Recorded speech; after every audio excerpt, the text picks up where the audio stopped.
નરેન્દ્ર મોદી સાહેબનો જે એમ રહ્યો છે કે બધાને પોવર્ટી લાઇન ઉપર લાવવાના અને જે સ્લમ્સ અને ડેવલપમેન્ટ આપણે જોઈ રહ્યા છીએ, બધાને ઘર, ઇન્સ્યોરન્સ, તમને બેઝિક નેસેસિટીઝ મળી શકે. જે આપણે હવે જે જોઈ રહ્યા છીએ કે એક સેલ્ફ રિલાયન્ટ થવાની બધા જ કોશિશ કરી રહ્યા છે. ખાલી ઇન્ડિયન ઇકોનોમી નહીં, ગ્લોબલી અત્યારના આપણે એક પ્રોટેક્શનિસ્ટ ગ્લોબલ એ તરફ આપણે આગળ વધી રહ્યા છીએ. કારણ કે બધાને make India great, make USA great, make Britain great. કઈ રીતના તમે જુઓ છો એઝ અ ઇન્વેસ્ટર, આપણે આ બધાનું કઈ રીતના ધ્યાન રાખવાનું રહેશે અને કઈ રીતના સ્ટ્રેટેજી આપણે અપનાવી શકીએ છીએ? હા, એટલે એક વસ્તુ મારી અધીરું હતી કે જે આપણે ગરીબોની આપણે ટેક કેર ના કરી શક્યા હોઈએ તો આપણી સોસાયટીની સમૃદ્ધિનો કોઈ મતલબ નથી રહેતો. એટલે જે કોવિડ કાળ દરમિયાન ફર્સ્ટ વરી એ હતી કે લોકોને ખાવાનું કેવી રીતે પહોંચાડશું. પણ એ વખતે જે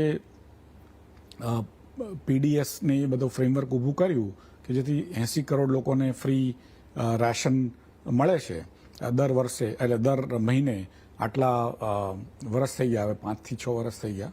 અને that has removed basically the food poverty in India, કે ન્યુટ્રિશનલ પોવર્ટી ઇન ઇન્ડિયા. અને એવી જ રીતે તમે જેવી ઘરની વાત કરી, ઇવન જનધન આધાર મોબાઈલ થ્રુ ડાયરેક્ટ બેનિફિટ ટ્રાન્સફરની વાત કરી, અટલ પેન્શન યોજના, આયુષ્માન ભારત યોજના, એ બધી જે કરી છે એને કારણે એક સોશિયલ સિક્યુરિટીનું જે ફ્રેમવર્ક છે એ આપણને જાણ્યા વગર ઊભું થયું છે. જે વિશ્વના જે ડેવલપ્ડ દેશો છે એ જ સોશિયલ સિક્યુરિટી ફ્રેમવર્ક ઊભું કરી શકતા હતા. આપણે પાછલા 5-6 વર્ષમાં ખાસ કરીને નરેન્દ્ર મોદીજીએ જે ઊભું કર્યું છે એને માટે એમને મારા હિસાબે આગળની જે પ્રજા છે એ ધન્યવાદ આપશે. કારણ કે અલ્ટિમેટલી હજી આપણે ગરીબ જ દેશ છીએ, $3,000 પર કેપિટલ ઇન્કમ છે, પર પર્સન ઇન્કમ છે. એ આપણે નેચરલી આપણે આગળ લઈ જઈ રહ્યા છે, પણ એને સમય લાગશે. પણ આપણે if you don't take care of lower end then we have issues of social instability.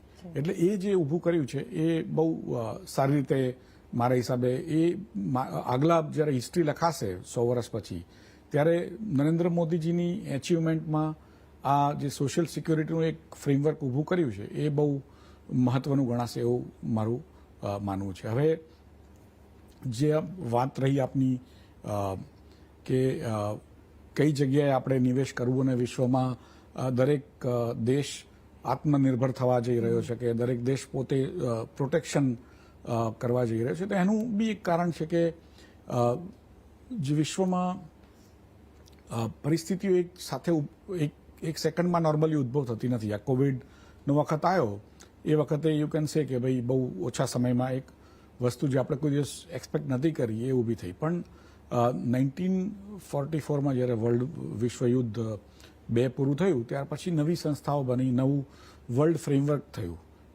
જે યુદ્ધ હતું એ તો યુરોપના દેશો વચ્ચે હતું, જર્મની અને બીજા બધા દેશો વચ્ચે, પણ જીત્યું કોણ? તો US. અને USA નવી વિશ્વ સત્તા તરીકે પોતાનો પગદંડો જમાવ્યો. અને એ વખતે United Nations, World Health Organization, IMF, World Bank, એવી બધી ઘણી સંસ્થાઓની રચના થઈ, જેનું એક રીતે પાછલા 78-79 વર્ષ એ લોકોએ મૂળભૂત બેસિક ફ્રેમવર્ક તરીકે કામ કર્યું. અને એમાં યુરોપ અને US સાથે હતા. અને એ લોકોએ જાપાનને પણ એક રીતે ઘણો સપોર્ટ કરેલો. USA સ્ટાર્ટમાં જાપાન અને જર્મનીને કર્યો, પછી કોરિયાને કર્યો, અને પછી પાછલા 40 વર્ષથી એ લોકોએ ચાઇનાને સપોર્ટ કર્યો. અને એમને એવું હતું કે ચાઇનાને અમે જે કોમ્યુનિઝમ સામેની લડત છે એમાંથી આપણે કાઢી શકશું. અને ચાઇના કોમ્યુનિઝમમાંથી ના નીકળ્યું પણ ઘણું સમૃદ્ધ થઈ ગયું, જે આજે અમેરિકા સામે લડવા બેઠું છે. અને કોમ્યુનિઝમ પોતે ડૂબી ગયું 1988માં, 40 વર્ષ પહેલાં. પણ ચાઇના એ પોતાનું કોમ્યુનિઝમ, મર્કેન્ટાલિસ્ટ કોમ્યુનિઝમ હું જેને કહીશ, એ જાળવી રાખ્યું. અને અત્યારે એને એવું છે કે મારે વિશ્વની જરૂર નથી, જે વિશ્વમાંથી મારે શીખવાનું હતું, જે મેળવવાનું હતું એ મેળવી લીધું છે. હવે હું વિશ્વ પર એક રીતે રાજ કરીશ. અને જે અમેરિકાનું એવું છે કે અમે વિશ્વના નંબર 1 છીએ અને અમે વિશ્વને જે કહીએ એ કરવું પડે. અને એ લોકોએ પાછલા લગભગ 70-80 વર્ષથી એ કરેલું છે. પણ હવે જે સિંગલ મોનોપોલી જેવી વસ્તુ હતી અમેરિકાની એ ધીરે ધીરે તૂટીને મલ્ટીપોલાર વર્લ્ડ થશે, જેમાં અમેરિકા તો રહેશે જ, કારણ કે અત્યારે પણ ઘણું સમૃદ્ધ દેશ છે. ચાઇના એક ઉભરતો દેશ છે with a different mindset, which is એ સહકારનો માઇન્ડસેટ નથી પણ કંટ્રોલનો માઇન્ડસેટ છે. અને યુરોપિયન યુનિયન આમ ઘણા દેશો છે પણ એક તરીકે એ લોકો એક બ્લોક તરીકે કામ કરતા હોય છે. અને ભારત જે ચોથી ઉભરતી મહાસત્તા છે, અને જે ચાઇનાએ પાછલા 40 વર્ષમાં કે 45 વર્ષમાં મેન્યુફેક્ચરિંગમાં જે સિદ્ધિઓ એમને મળી, એવી જ સિદ્ધિઓ આપણે સર્વિસીસમાં મેળવી છે.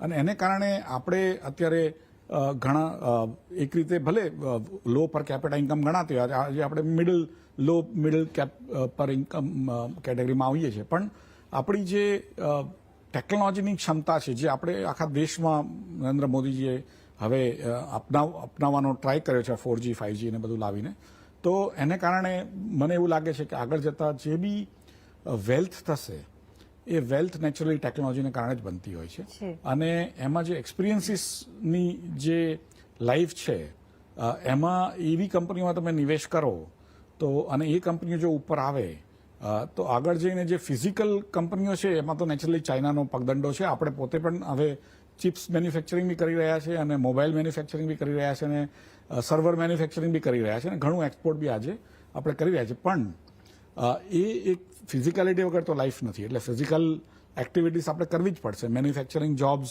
Even low end manufacturing to highest end manufacturing, દરેક સેલ્ફ રિસ્પેક્ટિંગ કન્ટ્રીઝ પોતાનું લાવવું જ પડે. અને આપણે લાવી નતા શક્યા, જે મોદીજીએ પાછલા 11 વર્ષમાં ઘણું લાવી શક્યા છે. પણ જે વેલ્થ બનશે એ આગળ જતા એક્સપિરિયન્સની વેલ્થ બનશે. જી, તમે